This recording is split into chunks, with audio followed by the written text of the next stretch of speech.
pages of a pad and flipping the pages to make the figures move, that's the basic principle behind animated pictures today. But that's not all there is to it. First, you need a story. Thinking up funny stories is the job of Walt Disney's writers, gag men, and sketch artists. After much trial and error, several hundred rough drawings illustrating the high points of each story are completed. Let's follow the story into conference, where Walt Disney and his hard-boiled directors look it over. Not a picture, long or short, goes into production without Walt's personal okay. Next, a director whips the script and dialogue into final form. Then he calls in his assistants, including his musical composer, and plans the score of the picture, timing out each scene carefully. He even acts out every move of the action, so that the men who work with him can visualize what the scene will look like on the screen. Now he sets his expert animators to work, the skilled artists who draw every movement in complete detail, just as you will see it in the theater. Each animator's drawing board is lighted from below. He looks through the paper at the character he has previously outlined and draws the next movement in correct position. This clever animator is using a mirror to capture a tricky facial expression like this.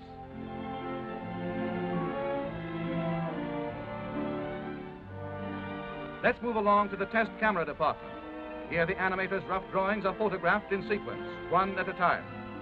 This film is developed and returned to the animator, who checks to see how good it is by running it in a small projection machine called a moviola.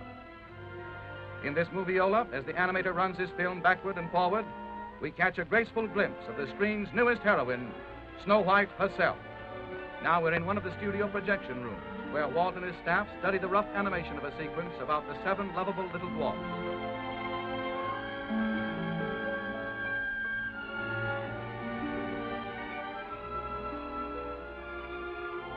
Once they are okayed, the thousands of pencil drawings go to the inking department.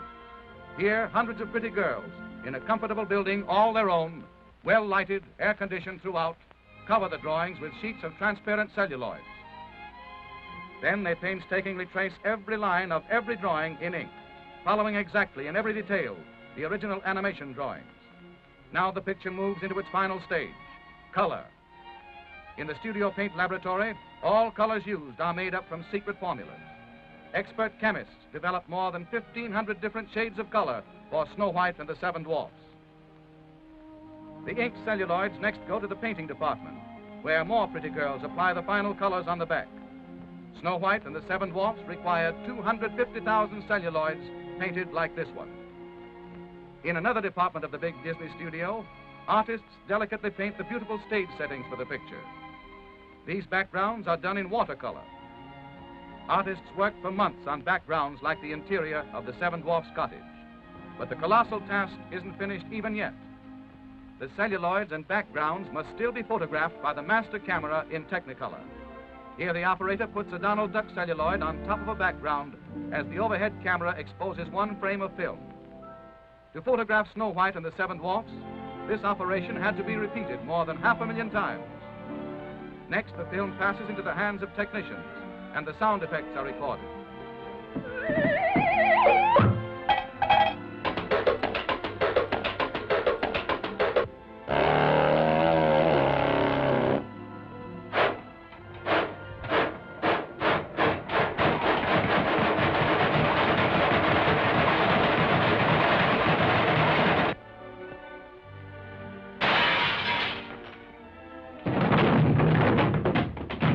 Finally, a symphony orchestra records the musical score, the hit tunes that will thrill listeners the world over.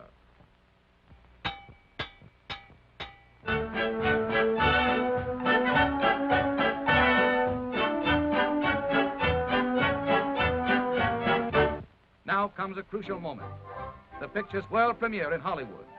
Crowds flock to see an animation exhibit set up outside the theater and to enjoy Dwarfland, a miniature village with real dwarfs.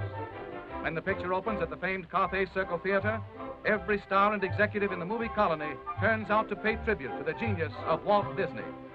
Leo Spitz, president of RKO Radio Pictures, Mickey and Minnie Mouse, and Donald Duck, Bob Burns and the 7 Dwarfs, Shirley Temple, Marlena Dietrich and Doug Fairbanks Jr., Luella Parsons, famous movie critic, and Walt Disney himself to present to the world his greatest achievement. Next day, newspaper and magazine critics rave about Snow White and the Seven Dwarfs, says the usually hard-boiled reviewer of Time magazine.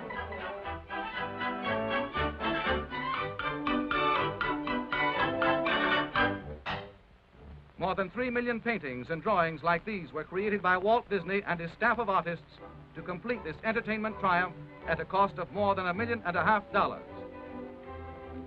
Snow White and the Seven Dwarfs broke every box office record at the Carthay Circle Theater. Audiences universally acclaim it as something entirely new in motion pictures. They love its new and amazing characters. Snow White, warm, human. They thrill to its love story, tender and romantic. They remember its music, its 8 big new song hits. They laugh uproariously at the most amusing characters Walt Disney has ever created, the 7 little dwarfs. But let Walt Disney tell you about them himself. Dwarfs' names fit their personalities. This pompous-looking individual is Doc, the self-appointed leader of the group. And this little fellow is bashful. He's secretly in love with Snow White. And this funny face is Sneezy. He has hay fever. And old Droopy Eyes is called Sleepy. And Happy here with the beaming smile. And old Sourpuss here is Grumpy, the woman hater. And last but not least is Dopey. He's nice, but sort of silly.